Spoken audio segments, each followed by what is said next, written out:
Have you ever wondered how it all started? I mean, really started? The big questions?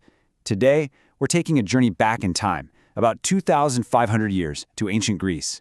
We're going to explore this incredible moment when a handful of thinkers decided to do something radical.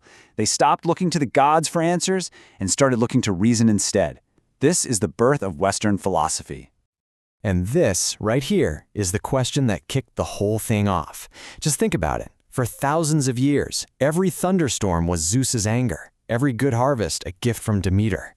But these new thinkers, the very first philosophers, they looked at the world and saw something different. Not the random whims of the gods, but a system, an ordered reality. They had this wild belief that the universe had rules, and that we, just us, with our own minds, could actually figure them out. So the folks who kicked all this off, we call them the pre-Socratics, and they were all driven by this one single, powerful obsession. They looked at the insane variety of the world. I mean, you've got rocks, water, stars, people, everything. And they asked a deceptively simple question. Is all of this, deep down, just one thing wearing a bunch of different disguises? Is there a single origin for absolutely everything? And they had a special word for this holy grail of an idea, the arche.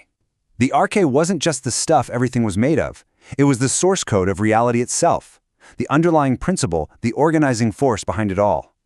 For these guys, finding the arche was the ultimate prize. It was everything. The first big philosophical showdown happens in the city of Miletus. Thales, who's often called the very first philosopher, he put all his chips on water. Makes sense, right? All life needs it. It changes from solid to liquid to gas. But then his student, Anaximander, came along and said, not so fast. He argued the source can't be any one thing we can see. It has to be something more basic, something infinite and undefined that he called the apeiron, the boundless. Then Anaximander brought it all back down to earth, suggesting that no, it's actually air. Everything we see is just air getting thicker or thinner. The great debate had begun. You know, there's this classic story about Thales, that he was so busy staring up at the stars trying to figure out the cosmos that he just fell into a well. And yeah, it's kind of funny. It perfectly captures that stereotype of the absent-minded professor, right? But it's about something so much deeper. It marks this incredible shift in human focus. For the first time, we were turning our gaze away from the unpredictable gods and toward the predictable patterns of the universe. Okay, so just when they're getting somewhere with physical stuff, like water and air, the whole game shifts. The search for the arche took this amazing turn. Philosophers started to wonder, hey, what if the ultimate reality isn't something you can touch or see at all? What if it's a totally abstract, invisible principle? And this is where Pythagoras comes in, with an idea that is just completely out of left field. He said, the arche isn't a substance at all, it's number. He believed the entire universe is built on a foundation of math. The harmony you hear in music, the movement of the planets, it's all just mathematical ratios. For Pythagoras, reality wasn't stuff. It was a beautiful, elegant, living equation. What a mind-bending idea. But at the same time, you've got this other philosopher, Heraclitus, and he's looking at the world and seeing the total opposite of a stable mathematical system. For him, the only thing that's constant is change. He famously said, everything flows. He saw reality as this relentless process, a constant transformation, an eternal fire that's always in flux. So now we've got a real philosophical heavyweight match on our hands. On one side, you have this idea of a permanent, stable reality, maybe governed by numbers. And on the other, you have a reality of constant, fiery, unpredictable change. Is the universe fundamentally stable, or is it always becoming something else? This conflict, this problem of change, was about to push philosophy into a full-blown crisis. The crisis comes to a head with a guy named Parmenides, who drops what might be the biggest bombshell in the history of thought. Using nothing but pure logic, he argued that change is literally impossible. It's an illusion. Where Heraclitus saw a flowing river you can't step in twice, Parmenides saw a cosmic mirage. He insisted that true reality has to be one single, perfect, unchanging thing, and that this entire world that we see and hear and feel, it's all a massive deception. Okay, hang with me here, because his logic is like a perfect trap. It's devastating. Just follow the steps. For anything to change, something new has to appear, right? And where would it come from? Well, it would have to come from nothing, from non-being. But, and here's the kicker, Parmenides argued, you can't even think or talk about nothing. The moment you do, it becomes a something. So, nothing can't exist.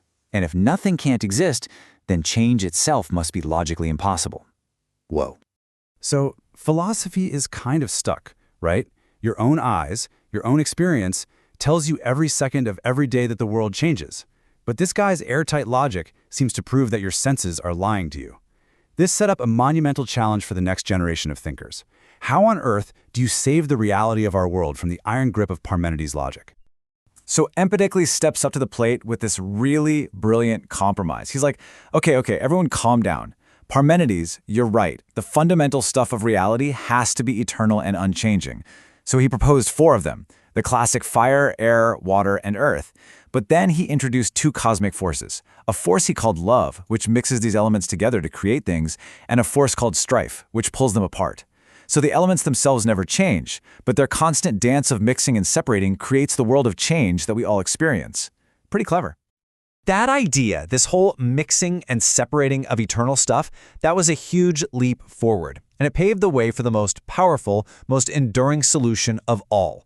An idea so profound, it would eventually become the bedrock of modern science itself. First, you have this guy Anaxagoras, who takes the idea of mixture to a wild extreme. He suggested that everything contains a tiny seed of everything else. So in a piece of bread, there are invisible seeds of hair and bone and skin. That's how eating it helps you grow. And to get this whole crazy cosmic soup organized, he proposed a cosmic mind, or nous, that kicked everything into intelligent motion. And that line of thinking leads us straight to Democritus and his absolutely game-changing theory. He basically stripped reality down to its absolute bare essentials. He said that all that truly exists are 2 things, tiny, eternal, unbreakable particles he called atoms, which literally means uncuttable, and the empty space they move around in, which he called the void. That's it. And here is the absolute genius of his solution. Democritus makes one single, incredibly daring move against Parmenides' logic. He just declares that non-being does exist. He calls it the void, or empty space. And this empty space gives the atoms room to move, to bounce around, to combine and break apart. With this one simple idea, he solved the crisis. The atoms themselves are permanent and unchanging, just like Parmenides demanded, but their endless dance in the void creates the ever-changing world we see, just like Heraclitus described. It was just a stunningly elegant reconciliation. So, just when it feels like philosophy has cracked the code of the universe, bam, the entire conversation changes. The focus suddenly zooms in from the vast cosmos to the crowded city streets. In the brand new, messy, chaotic democracy of Athens, a totally different kind of question became urgent.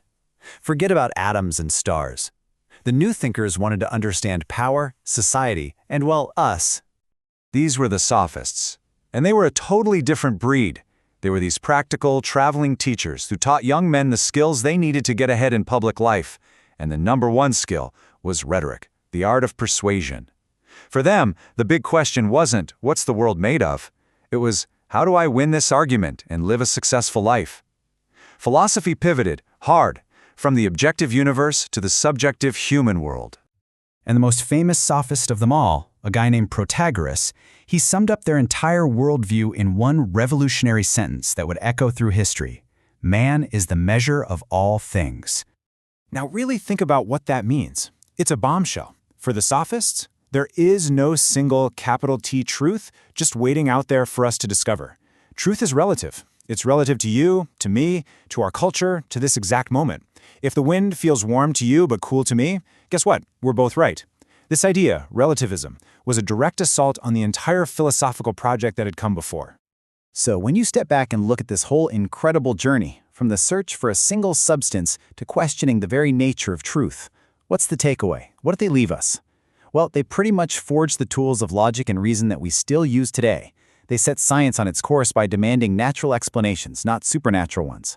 And they asked the huge foundational questions about reality, knowledge, and our place in the cosmos that we are still wrestling with thousands of years later. And that brings us right back here, to today, doesn't it?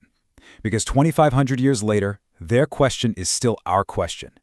This fundamental conflict between one objective universal truth out there for us to find and a subjective, personal reality that we each create. That's still the central debate of our time. So I'll leave you with that. Which side do you fall on? Is there one truth? Or in the end, Are we each the measure of our own world?